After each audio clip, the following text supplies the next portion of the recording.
വിലക്കപ്പെട്ട പ്രണയം ഭാഗം 20. കുറച്ചു സമയം കൂടി കഴിഞ്ഞതും എബിക്ക് ആമി ഭക്ഷണമെല്ലാം എടുത്തു കൊടുത്തു. അവൻ കഴിച്ചപ്പോൾ അവളോടും കഴിക്കാൻ പറഞ്ഞുവെങ്കിലും അവൾ അത് സ്നേഹപൂർവ്വം നിരസിച്ചു. അവൻ കഴിച്ചതിന് ശേഷം അവളും കഴിച്ചു. ഏകദേശം സമയം 10 മണിയായി. എബി നേരത്തെ തന്നെ മുകളിലേക്ക് പോയിട്ടുണ്ട്. ആമി വാതിലൊക്കെ അടച്ച് എല്ലാം ക്ലീൻ ചെയ്തതിന് ശേഷമാണ് മുറിയിലേക്ക് പോയത്. സ്റ്റെപ്പ് കയറി വരുമ്പോൾ തന്നെ കാണുന്നത് ഒരു ഹാളും അതിനോട് ചേർന്നുള്ള ബാൽക്കണിയുമാണ്. അങ്ങനെ നോക്കിയപ്പോഴാണ് പെട്ടെന്ന് ആകാശത്തുള്ള പൂർണ്ണ നിലാവിനെയും അതിന് കൂട്ടായി നിൽക്കുന്ന ഒരു പിടി നക്ഷത്രങ്ങളെയും ആമിയുടെ കണ്ണിൽപ്പെട്ടത്. എന്തോ ഒരു ഉൾപ്രേരണ തോന്നി അവൾ നേരെ ബാൽക്കണിയിലേക്ക് നടന്നു. ബാൽക്കണിയിലേക്ക് കയറാൻ വച്ചിരിക്കുന്നത് ചില്ലിൻ്റെ ഡോറാണ്. അതിലൂടെ ആകാശം മുഴുവനും ഒരുപോലെ കാണാൻ കഴിയുന്നുണ്ട്. എന്തോ കാന്തിക ശക്തി തന്നെ വലിച്ചുകൊണ്ട് പോകുന്നത് പോലെ ആമി അവൾ പോലും അറിയാതെ അത് കാണാനായി അങ്ങോട്ടേക്കാണ് നടന്നത്. അവിടെ ഇട്ടിരിക്കുന്ന ഒരു ചെറിയ കൗച്ചിൽ ആമി കുറച്ച് സമയം ഇരിക്കാമെന്ന് കരുതി. എല്ലാ ദിവസവും ഇത്രയും പോർഷൻസ് പഠിക്കണം എന്ന് ആമി ഒരു ടൈം ടേബിൾ ഉണ്ടാക്കി വെച്ചിട്ടുണ്ട്. അതിനനുസരിച്ചാണ് പഠിക്കുന്നതൊക്കെ. ഇന്ന് ഇടയിലൊക്കെ കുറച്ചു നേരം കിട്ടിയത് കൊണ്ട് തന്നെ അവൾക്ക് ഇന്നത്തേക്കുള്ള പോർഷൻസ് എല്ലാം കംപ്ലീറ്റ് ആയിട്ട് പഠിക്കാൻ കഴിഞ്ഞു. അതുകൊണ്ട് തന്നെ ഇന്ന് ഉറങ്ങാൻ അല്പം വൈകിയാലും കുഴപ്പമില്ല. അങ്ങനെ ആയതുകൊണ്ട് തന്നെ കുറച്ച് സമയം അവിടെ ഇരിക്കാമെന്ന് കരുതി ആമി ബാൽക്കണിയിലെ കൗച്ചിലേക്കിരുന്നു. അവിടെ ഇരുന്ന് നോക്കിയാൽ ദൂരെയുള്ള മലനിരകളും അതുപോലെ തന്നെ മലയുടെ ഇടയിലൂടെ ഉണ്ടാക്കിയിരിക്കുന്ന വഴിയിലൂടെ സഞ്ചരിക്കുന്ന വാഹനങ്ങളിലെ ലൈറ്റൊക്കെ ചെറിയ തോതിൽ ഇങ്ങനെ അനങ്ങി അനങ്ങി പോകുന്നത് കാണാം. പോരാത്തതിന് അവയ്ക്ക് മാറ്റുകൂട്ടാനായി നിലാവെളിച്ചവും. നഗരത്തിൻ്റെ വീർപ്പുമുട്ടിക്കുന്ന കാലാവസ്ഥയിൽ നിന്ന് ഉള്ളിലേക്ക് കയറി നല്ല ശാന്തസുന്ദരമായ സ്ഥലമായതുകൊണ്ട് തന്നെ യാതൊരു ശബ്ദമലിനീകരണമോ ഒന്നുമില്ലാതെ സ്വസ്ഥമായിരുന്നു കൊണ്ട് നമുക്ക് വേണ്ടത് ആസ്വദിക്കാൻ കഴിയുന്ന തരത്തിലുള്ള സ്ഥലമാണ് കീരിപ്പാറ. ഇങ്ങോട്ടേക്ക് വരുമ്പോൾ ഈ ഒരു സ്ഥലത്തിനെക്കുറിച്ച് യാതൊരു കാര്യവും അറിയില്ലായിരുന്നു. എങ്കിലും ഇപ്പോൾ ഈ ഏതാനും കുറച്ച് മാസങ്ങൾ കൊണ്ട് തന്നെ കീരിപ്പാറ എന്ന സ്ഥലത്തിലെ ഒട്ടുമിക്ക സ്ഥലങ്ങളും താൻ കണ്ടു കഴിഞ്ഞിരിക്കുന്നു. മുത്തശ്ശി എവിടെ പോയാലും തന്നെയും കൂടെ കൂട്ടും. ജീവിതത്തിൽ അത്രയോ അത്യാവശ്യമായൊരു ഘട്ടം വന്നപ്പോൾ പഠിച്ചു പോയതാണ് ഡ്രൈവിംഗ്. കാർ ഓടിക്കാൻ അറിയുന്നത് കൊണ്ട് തന്നെ മുത്തശ്ശിക്കും താനൊരു കൂട്ടാണ്. ഡ്രൈവിംഗ് അറിയുന്നത് കൊണ്ട് എവിടെ പോകുമ്പോഴും മുത്തശ്ശി തന്നെയും കൂടെ കൂട്ടും. അതുകൊണ്ട് തന്നെ ഇവിടുത്തെ പള്ളികൾ, അമ്പലങ്ങൾ, പ്രധാനപ്പെട്ട സ്ഥലങ്ങൾ, അതുപോലെ തന്നെ എല്ലാ വഴികളും തന്നെ മുത്തശ്ശി പഠിപ്പിച്ചു തരുന്ന രീതിയിൽ കൊണ്ടുപോയിട്ടുണ്ട്. ഇത്രയും നാളും ഇവിടെ നിന്നതിൻ്റെ ഒരു അനുഭവ വെളിച്ചത്തിൽ ആമി ചിന്തിക്കുകയായിരുന്നു തൻ്റെ ജീവിതത്തിൽ താൻ ജനിച്ചു വളർന്ന സ്ഥലം കഴിഞ്ഞാൽ ഏറ്റവും കൂടുതൽ മനോഹരമായ സ്ഥലം ഇതാണെന്ന്. പ്രകൃതിയുടെ സ്വസ്ഥമായ അന്തരീക്ഷവും അതിൽ ലയിച്ചു പോയ കുറച്ച് ജീവിതങ്ങളും അതാണ് ഇവിടെയുള്ള മിക്കവരും. അങ്ങനെയിരിക്കുമ്പോഴാണ് പെട്ടെന്ന് മുത്തശ്ശിയെ വിളിച്ചാലോ എന്ന് ചിന്തിച്ചത്. ഏകദേശം രാത്രി 8 മണിയായപ്പോഴേക്കും മുത്തശ്ശിയെ ഒന്ന് വിളിച്ചു നോക്കിയതാണ്.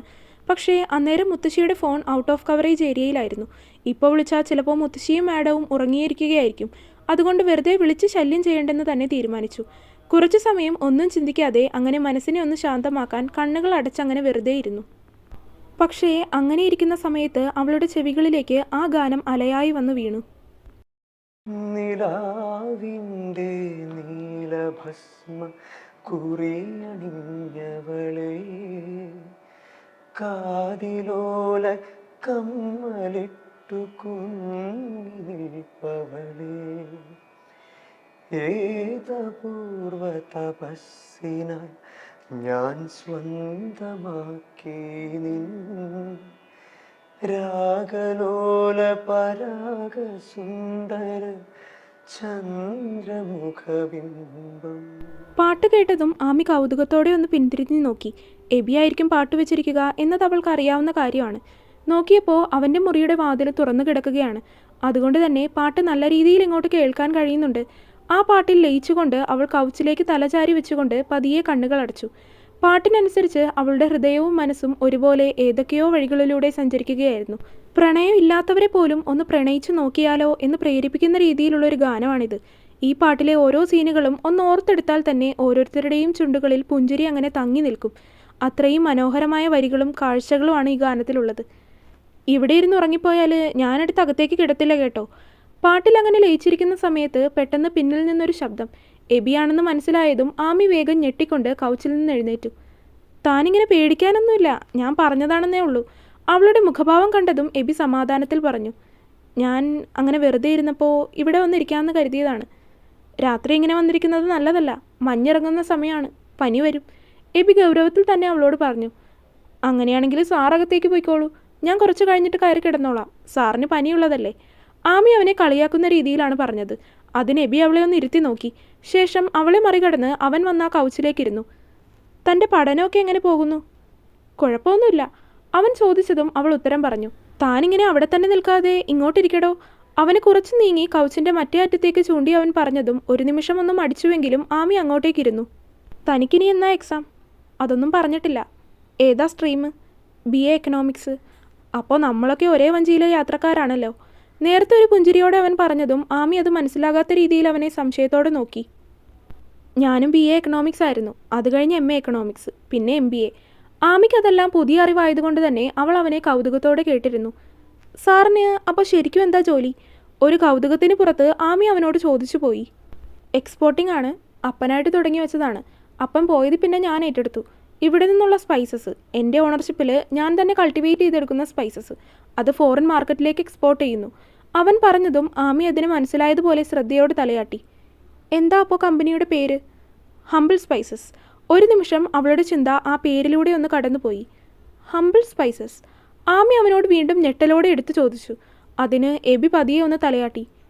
കഴിഞ്ഞ വർഷം ഏറ്റവും നല്ല സ്പൈസസ് എന്ന അവാർഡ് കിട്ടിയ കമ്പനി ഹംബിൾ സ്പൈസസ് ഇവിടെയുള്ള കമ്പനിയല്ലേ? ആമി ആകാംക്ഷയോടെ അവനോട് ഓരോ കാര്യങ്ങൾ ചോദിച്ചുകൊണ്ടിരുന്നു. അവളുടെ തുടരെയുള്ള ചോദ്യങ്ങൾ കേട്ടതും എബി തലയാട്ടി. ഹംബിൾ സ്പൈസസ് ഫേമസ് കമ്പനിയല്ലേ? ഇവിടെ ഉപയോഗിക്കുന്ന സ്പൈസസ് ഒക്കെ അതല്ലേ? അവൾ ചോദിച്ചതും അവൻ വീണ്ടും തലയാട്ടി. അവളുടെ മുഖത്ത് ആകെ ആകാംക്ഷയായിരുന്നു.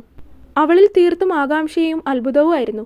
കാരണം എബി അത്രയും വലിയൊരു കമ്പനിയുടെ ഉടമസ്ഥനാണെന്നത് അവൾക്ക് സ്വപ്നത്തിൽ പോലും ചിന്തിക്കാൻ കഴിയാത്ത കാര്യമായിരുന്നു. സാർ ഇത്ര വലിയ ഫേമസ് ആയിട്ടുള്ള കമ്പനിയുടെ ഓണറാണെന്നൊന്നും എനിക്കറിയില്ലായിരുന്നു. ഓ, അതൊക്കെ അറിഞ്ഞിട്ടിപ്പോൾ എന്തിനാ?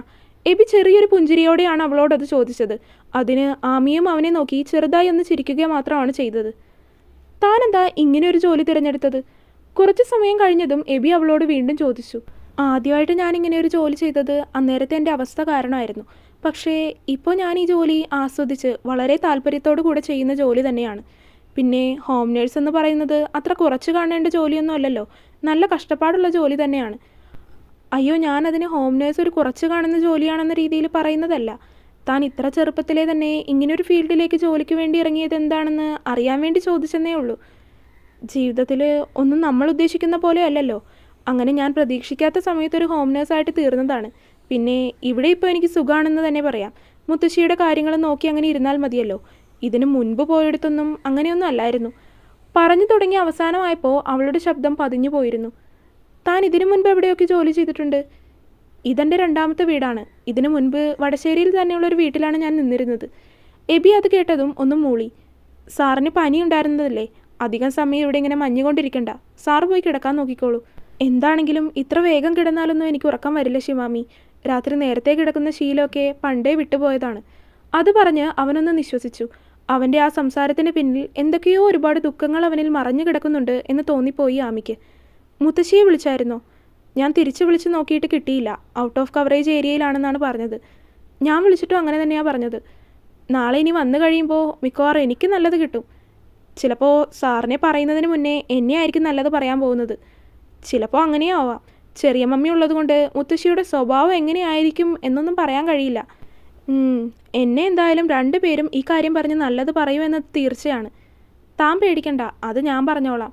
എന്തായാലും ഞാൻ പറഞ്ഞത് കൊണ്ടല്ലേ താൻ ഈ ഒരു കാര്യം മുത്തശ്ശിയോട് പറയാതിരുന്നത്. എബി അതിന് ഒരു പരിഹാരം പോലെ പറഞ്ഞു. സാറിന് രാത്രി പാട്ട് കേൾക്കുന്ന ശീലമുണ്ടല്ലേ? ഉണ്ട്. സാറിൻ്റെ മ്യൂസിക് ടേസ്റ്റ് നല്ലതാണ്. അതിന് എബി നേർമയായിട്ടൊന്ന് പുഞ്ചിരിച്ചു. പാട്ട് കൂടിയില്ലായിരുന്നെങ്കിൽ ഉറങ്ങുന്ന കാര്യം എനിക്ക് ചിന്തിക്കാൻ പോലും കഴിയില്ലായിരുന്നു. ഒരു പരിധിവരെ പാട്ടുകൾ കേൾക്കുന്നത് കൊണ്ടാണ് രാത്രിയിൽ എനിക്ക് ഉറക്കം വരുന്നത് പോലും. എബി എന്തൊക്കെയോ ആലോചിച്ചെന്നതുപോലെയാണ് അത് അവളോട് പറഞ്ഞത്. കുറച്ച് സമയം രണ്ടുപേരും അങ്ങനെ നല്ല രീതിയിൽ ചിലവഴിച്ചു.